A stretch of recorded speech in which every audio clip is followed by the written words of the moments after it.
आप सभी से अनुरोध है कि कृपया आप हमें इस QR को स्कैन करके सपोर्ट अवश्य करें, और जिन्होंने सब्सक्राइब नहीं किया है, नए व्यूअर्स हों या पुराने, वो कृपया सब्सक्राइब अवश्य कर लें। नमस्ते, मैं हूं संजय दीक्षित और आप देख रहे हैं दी जयपुर डायलॉग्स। डरो मत कहने वाले जो थे वो डर के अमेठी सीट छोड़ के भाग गए। भारी डर का माहौल है, और ये राहुल गांधी किससे डर रहे हैं, ये मैं अभी इसका विश्लेषण करके आपको बताता हूँ कि राहुल गांधी जो है वो केवल अमेठी वालों से और स्मृति ईरानी से ही नहीं डर रहे हैं। राहुल गांधी को उससे भी अधिक भय प्रियंका गांधी से है। अब ऐसा भयभीत, ऐसा डरपोक, ऐसा कायर, ऐसा कॉवर्ड ये लोग अपना नेता मानते हैं या नेता मानने का प्रयास कर रहे हैं, तो उसके लिए क्या किया जा सकता है।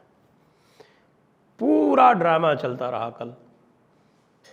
कल रात मैंने लगभग 11 बजे के आसपास एक वीडियो रिकॉर्ड किया था, और वो भी नॉर्मली मैं थोड़ा जल्दी कर लेता हूँ कई बार, लेकिन वो भी इसलिए इतना डिले किया कि हम लगभग 12 बजे तक, 1 बजे तक ये प्रतीक्षा कर रहे थे कि भाई अब तो इनकी सीट डिक्लेयर हो जाए, क्योंकि सभी ने सीट डिक्लेयर कर दी। भारतीय जनता पार्टी ने दिन में ही 12 बजे के आसपास अपना कैंडिडेट घोषित कर दिया, दिनेश प्रताप सिंह। लेकिन ये रात के 12 बजे 1 बजे तक भी मान मनोबल चल रहा था, पता नहीं क्या चल रहा था। सवेरे जाके घोषित की, सवेरे पता चला अचानक लगभग 7 बजे के आसपास जो है वो ब्रेकिंग न्यूज़ आई कि साहब राहुल गांधी जी रायबरेली से लड़ेंगे और अमेठी से लड़ेंगे कौन, किशोरी लाल शर्मा। अब किशोरी लाल शर्मा क्या है अमेठी में भाई? किशोरी लाल शर्मा मैनेजर कह लें उनको। वैसे वो वहाँ उनका PR देखते थे, बाकी जिसको कई लोग जो हैं वो ग्लोरीफाइड दलाल बोलते हैं, वो स्थिति है किशोरी लाल शर्मा की। भले आदमी है, अमेठी से और रायबरेली से, ये कांग्रेस पार्टी का जिसको अंग्रेज़ी में बोलते हैं रिटेनर, दरबारी कह लीजिए या मनसबदार कह लीजिए, तो वो मनसबदारी जो है वो निभा रहे थे। वैसे वो आते लुधियाना से हैं, पंजाब के। तो उनको टिकट देके जो जस्टिफिकेशन दिया जा रहा है, मैं सबसे पहले जो है मैं इसको 2-3 चरणों में करता हूँ। सबसे पहले जो है मैं आपको ये बताता हूँ कि जो दरबारी लोग हैं और जो दरबारी पत्रकार हैं, जिसको आप राहुल गांधी का गोदी मीडिया कह सकते हैं, इन लोगों को बड़ा शौक़ है, इन लोगों को बड़ा चस्का है दूसरों को गोदी मीडिया कहने का। लेकिन इनका गोदी मीडिया जो है इस पूरी चीज़ को कैसे जस्टिफाई कर रहा है, पहले उसको समझ लें।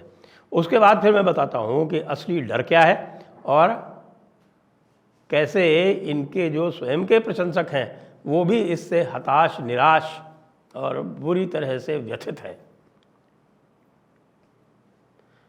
जस्टिफिकेशन ये दिया जा रहा है इनके दरबारी मीडिया द्वारा और दरबारियों द्वारा कि भाई स्मृति ईरानी जो है वो राहुल गांधी से कॉन्टेस्ट डिजर्व नहीं करती है। राहुल गांधी का इतना बड़ा व्यक्तित्व है, राहुल गांधी एक इंटरनेशनल फिगर है, तो यदि वो स्मृति ईरानी के विरुद्ध चुनाव लड़ते हैं तो वो स्मृति ईरानी का जो व्यक्तित्व है उसको बढ़ाने का काम होगा।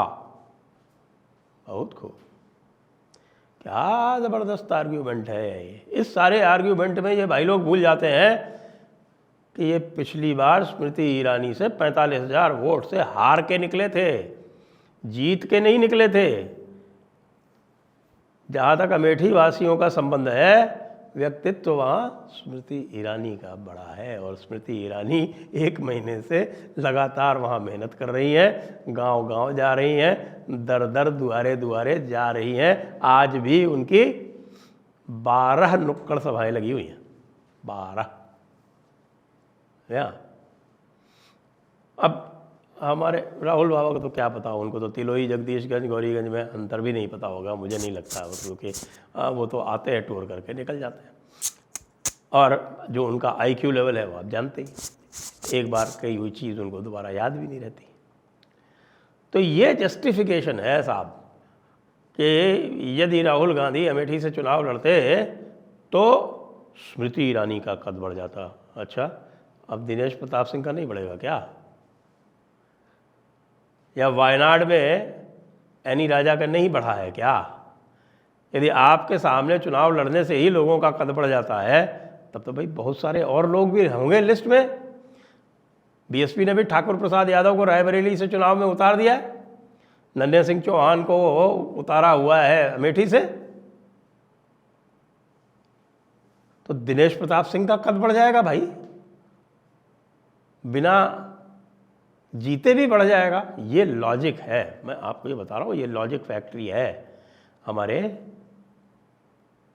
महान पप्पू जी की, जो पूरी की पूरी उनका जो इकोसिस्टम है उसका ये लॉजिक है। अब मैं आपको बताता हूँ कि जो इनके स्वयं के जो समर्थक हैं वो क्या कह रहे हैं। अजीत अंजुम ने क्या लिखा? अजीत अंजुम ने लिखा कि अमेठी छोड़ना बहुत महंगा पड़ेगा। अमेठी छोड़ना, राहुल गांधी का अमेठी छोड़ना बहुत महंगा पड़ेगा। इतना ही कहा उन्होंने जब किशोरी लाल शर्मा को अमेठी से उतारा गया। उसके आगे उन्होंने विशेष कुछ नहीं कहा, क्योंकि हैं तो वो भी दरबारी ना, लेकिन दरबारी की भी व्यथा निकल गई। एक अविसार शर्मा है, वो कह रहे हैं डरो मत कहने वाले जो हैं वो स्वयं डर गए। किसी से भी आप, ये दरबारी वालों से भी आप पूछ लीजिए चुपचाप, तो सब यही कहेंगे कि भाई इसका मैसेज तो बहुत ही गलत गया कि आप चारों तरफ तो डरो मत कहते रहे और खुद आपकी सुसु निकल गई। यानी आप जो है विष्टा ही कर बैठे, सुसु पोटी सब कर बैठे। स्मृति ईरानी के सामने नहीं लड़ूंगा जाके। जानते हैं रात भर डिले क्यों हुआ? रात भर डिले इसलिए हुआ कि हमारे पार्टी वाले जो हैं वो कम से कम खड़गे इत्यादि जो हैं, ये इतने पुराने चावल हैं, ये तो जानते ही हैं कि भाई अगर राहुल गांधी और प्रियंका गांधी या गांधी परिवार उत्तर प्रदेश से नहीं लड़ेगा तो इसका क्या इम्पैक्ट होगा पूरे उत्तर भारत में, ये जानते हैं वो अच्छी तरह से। तो वो लगातार वो और बाकी सारे लोग जो है वो मिलके प्रयास कर रहे थे कि भाई आप लड़िए, आप अमेठी और रायबरेली दोनों जो है वो गांधी परिवार को लड़ना चाहिए। तो प्रियंका का कहना था कि भाई आप अमेठी लड़ो, मैं रायबरेली लड़ दूँगी, क्योंकि अमेठी आपकी पुरानी सीट है, आप वहाँ से लड़ो। अच्छा, भाई लोगों ने नीचे से जो है वो पूरा सब वो भी बना लिया था कि साहब हम अमेठी भारी अंतर से जीत रहे हैं और स्मृति ईरानी जो है यहाँ पर बहुत अलोकप्रिय हो चुकी हैं। ये सब पूरा तो चमचे चाँपड़े थे वो सारे जो है वो बना के पूरा हिसाब किताब पीपीटी बना के और सब दिखा दिए थे कि ये देखिए इस तरह से आप जीत रहे हैं भाई, कोई बात नहीं। पिछली बार आप तिलोई में पीछे थे, इस बार आप आगे हैं, जगदीशगंज में आप बराबर पर आ गए हैं और गौरीगंज में तो आपका कुछ कहना ही नहीं है, आपका चेहरा देखते ही लोग जो है वोट डाल दे देंगे। गौरीगंज में बहुत नाराज़गी है। और अमेठी की तो बात ही क्या है, अमेठी में तो पिछली बार भी आप आगे थे 230 वोट से। इस तरह की पावर पॉइंट प्रेजेंटेशन बना के दिखा के तो भाई प्रियंका गांधी ने कहा कि ये तो आ रहा है सारा का सारा, तो आप अमेठी लड़ो, मैं रायबरेली लड़ जाऊंगा। अब जो डर की बात मैं कह रहा था ना, राहुल गांधी का एक डर नहीं है, राहुल गांधी के 3 डर हैं। 3 सबसे बड़ा डर तो मैं नरेंद्र मोदी है ही, और वो डर जो है वो जिस प्रकार की उल जलूल अलाप शराब बातें वो मोदी के विरुद्ध करते हैं उससे साफ साफ झलकता है। क्योंकि ये एक जिसको हम कह सकते हैं कि एक ऑब्सेशन उनका जो है मोदी से, उसी में झलकता है। उसी से ये साफ साफ उनका पता चलता है कि वो मोदी से अत्यंत भयभीत हैं अंदर ही अंदर, और उसको अपने आप को ही समझाने के लिए वो एक आक्रामकता का उपयोग करते हैं। वो डर है। और उस डर से जो दूसरा डर जो है वो संबंधित है, वो है स्मृति ईरानी का डर। और वो स्मृति ईरानी का डर बिल्कुल पक्का है, उनको पता है कि मैं तो नहीं गया, ये स्मृति ईरानी ने पिछली बार ही मुझको हरा दिया था 45,000 से, और इस बार तो ये महीने भर से वहाँ वैसे ही बैठी हुई है और लगातार 5 साल वहाँ जाती रही है, बहुत सारे इसने काम कराए हैं और मेरा कोई कनेक्ट वहाँ रहा नहीं है किशोरी लाल शर्मा के अतिरिक्त।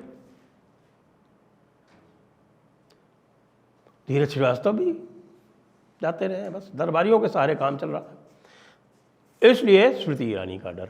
और तीसरा डर जो है वो प्रियंका गांधी का डर कि मान लो प्रियंका गांधी जीत गई तो प्रियंका गांधी को किसी तरह से अमेठी टिका दो और मैं रायबरेली चला जाता हूँ, रायबरेली अपेक्षाकृत जो है वो सिंपल सीट है, मैं वहाँ जीत जाऊँगा। लेकिन सिंपल अब वो नहीं रही भाई, क्योंकि रायबरेली में भी आप तो पहली बात तो इतना डिले करके गए हो। हालांकि वहाँ ये ज़रूर है कि वहाँ पिछली बार सोनिया गांधी जीती अवश्य थी, लेकिन जिन दिनेश प्रताप सिंह से जीती थी वो दिनेश प्रताप सिंह जो है इस समय राज्य सरकार में मंत्री हैं, MLC हैं और उसके अतिरिक्त रायबरेली के रहने वाले रायबरेली से एक्टिवली कैंपेन कर रहे हैं और उनका बहुत बड़ा रोल है अदिति सिंह को और मनोज पांडे को भारतीय जनता पार्टी में लाने में। मैं चुनावी गणित आपको समझा ही चुका हूँ। तो प्रियंका गांधी से ये डर है कि वो ना कहीं एक MP सीट जीत के और आ जाएं, तो ये सारा का सारा जो खेला किया गया है वो एक मोदी के डर से लड़ना ज़रूरी है और स्मृति ईरानी के डर से अमेठी नहीं जाना है। वायनाड तो आप लड़ ही रहे हो ना, लेकिन रायबरेली कहीं प्रियंका गांधी नहीं लड़ जाए इसलिए रायबरेली से लड़ना है। ये कार्यक्रम हुआ है। ये जो व्यक्ति चारों तरफ डरो मत कहता घूमता है और ये कहता है कि नरेंद्र मोदी थर थर कांप रहा है और नरेंद्र मोदी की बिल्कुल मुझको देखकर उसकी पेशानी पर बल आ जाते हैं, वही राहुल गांधी जो है जिसको शुद्ध अमेठी की भाषा या रायबरेली की भाषा में कह दे कि भैया ये 3 तरह के डर से पोंक दिए हैं। और अब देखना मज़ा तो अब आएगा कि कैसे कैसे इनको घेरा जाएगा। एक ट्रैप था उसमें ये कूद पड़े हैं और इनकी अब हो जाएगी पूरी तरह से ऐसी तैसी। जय हिंद, जय भारत, वंदे मातरम।